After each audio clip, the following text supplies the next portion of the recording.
আমি প্রকৃত দাক্ষালতা এবং আমার পিতা কৃষক।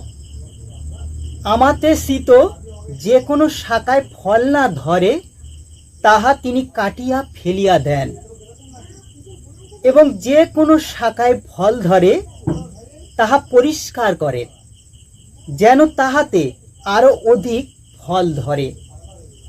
আমি তোমাদিওকে যে বাক্য বলিয়াছি তৎপ্রযুক্ত তোমরা এমন পরিষ্কৃত আছো, আমাতে থাকো আর আমি তোমাদিওতে থাকি। শাখা যেমন আপনা হইতে ফল ধরিতে পারে না, দাক্ষালতাও না থাকিলে পারে না, তদ্রূপ আমাতে না থাকিলে তোমরাও পারো না। আমি